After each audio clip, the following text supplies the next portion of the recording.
Let me tell you how most hotels discover they have been bleeding money. Not from a report, not from a system. They discover it one of two ways. Either the person in the charge of the store resign, and once they are gone, the truth slowly surfaces and the owner see the scale of what was happening, or there's a small, almost accidental inspection. Someone finally counts a shelf and the disaster reveals itself all at once. The waste or the theft, sometimes both, and in both cases the reaction is the same. How long has this been going on? The answer is almost a long time, months, sometimes years, growing quietly because no one was looking on a schedule. That's what today is about. The goods that inside your hotel now received correctly if you watched the last episode, but the lose is not over. It just moves to the quieter place, the storeroom. And it's the only thing they catch it before it become a disaster is written. The goods are in. Now what? Quick recap for where we are. Zone 1, the kitchen requested on data. Zone 2, requirement bought with the PO. Zone 3, receiving counted it at the door and sign a GRN. The money turned into goods correctly, and those goods are now sitting in your store. You would think the danger is over. It is not. 2 zones remain, and they are where loose goes to hide after the paperwork looks perfect. Zone 4, storage and issue. How goods are kept and how they leave the store for the kitchen. Zone 5, cost control. The engine that checks everything against reality on a schedule. These last two are different from the others. Zones 1 through 3 have been swamped by delivery. Zones 4 and 5 have been continuously every day the hotel operates. That's why they need a rhythm, not just a rule. The FIFO failure. Here's a button I've seen again and again, and it makes owners genuinely confused when I point it out. Goods expiring in the store, reaching their expiry date and getting thrown away, even though there are items the hotel uses every single day. Stop and think about how strange that is. This is not some rare specialty item that sits forgotten. It's something the kitchen borrows from constantly, and it still expire. How? Because there's no withdrawal system, no FIFO. First in, first out. When the new stock arrives, it gets bought wherever there's space, usually in front, because that's easiest. So the kitchen takes the newest stock first, and the older stock gets pushed to the back, where it sits and sits until it's expired. You are buying it and using it daily, and throwing some of it away at the same time. That's pure silent waste. FIFO fix it with one display. All this stock always at the front, new stock always behind. The kitchen take from the front, so the oldest always moves first. It costs nothing. It just requires someone owns the store and arrange it with attention. And that's the second failure. The store that nobody really owns. No stock card tracking what comes in and goes out. No single locked door. Just a room things go into and come out of, where no one can tell you what's actually in there right now. A store you cannot account for is not a storage. It's slow leak with the lock on the wrong door. Now, how do goods leave the store and go to the kitchen? In most hotels I've seen, the answer is terrifying in its simplicity. Anyone just take what they want. And I mean anyone. It's not a head chef drawing a stock against a plan. It's any cook who walks in and take what they feel they need, with no record, on the same excuse we've heard at every zone. Speed or a customer waiting. And it's not just the kitchen. Housekeeping does it too. Walks to the store and takes supplies. Every department treats the store like an open shelf. Think about what that destroys. The whole point of receiving goods correctly was to know what you have. But if anyone can remove anything without recording it, then within a day your careful GRN is meaningless. The store no longer matches the record and you are blamed again. The control is the requisition. Nothing leaves the store without a written request, and 3 rules makes it real. Authorized request requester bear department, a named person, not any cook. The storekeeper issue the goods,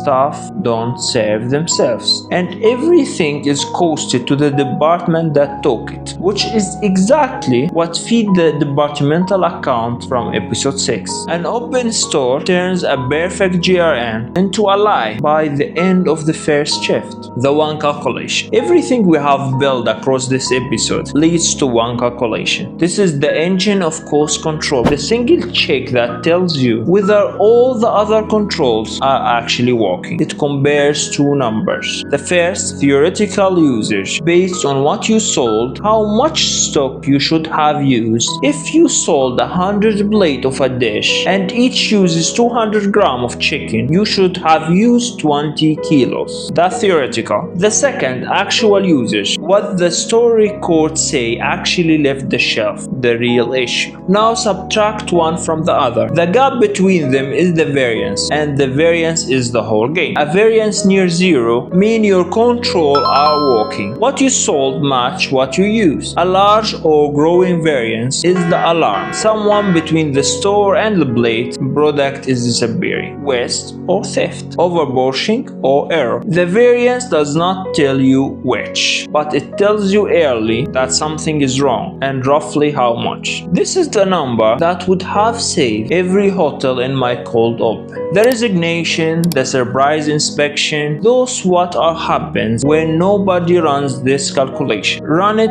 regularly and the disaster never gets the chance to grow because you see it at 1% instead of discovering it at 30. The rhythm control as a habit. Here's the principle that ties this whole module together. Control is not an event, it's a habit. A single audit once a year catch nothing on time. Control has to have a heartbeat, daily, weekly, monthly. Every day the daily flash, yesterday sales, the daily food cost percentage, issues against sales. A physical spot check on your highest value item. This is the minimum heartbeat. If the hotel does nothing else, it should know its food cost every single morning. That's one number. Watch daily. Make it impossible for a disaster to grow unseen for months. Every week, the variance. Theoretical versus actual in your key categories. A store count on the items that matters most. Price movement against last purchasing. This is where the one calculation gets run every 7 days. Every month, the close. The full departmental P&L from episode 6, a complete physical inventory, food and beverage cost percentage against target, the supplier list reviewed, daily catch the shock, weekly catch the trend, monthly catch the truth. Miss the daily and you are flying blind between months. The food cost benchmark, 30 to 40% for food, 20 to 30 for beverage, only protects you if you are measuring against it on a schedule. A benchmark you check once a quarter, it's a number on a wall, not a control.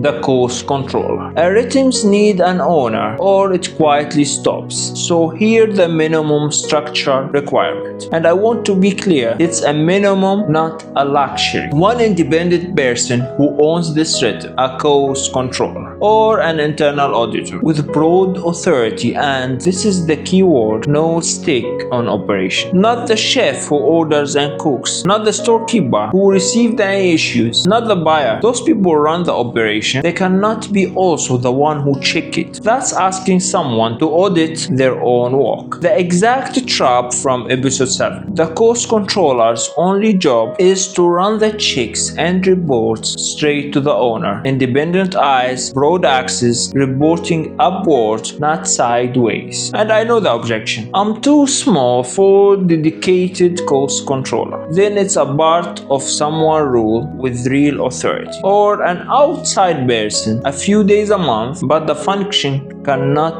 be skipped. The moment that no independent person owns the rhythm dies. And you are back to discovering a disaster by resignation. All 5 zones. So the arc closes 5 zones end to end. Request and data, purchase with the BO, received against the GRN, store and issue with FIFO and requisition, and cost control as a living rhythm. Each zone has a risk, a control, and owner. Together they are the difference between a hotel that knows where every shilling went and one that finds out by accident. Too late. Next episode, we move out of the back office and into the thing that all this protect, the menu itself. Recipe costing, how you know what a single plate costs to produce and why most kitchens are guessing. To ask one question this week, maybe the most important in this whole module. Do you know your food cost percentage from yesterday? Not last month, yesterday. If you cannot answer that under a minute, you don't have a rhythm yet, and you are relying on luck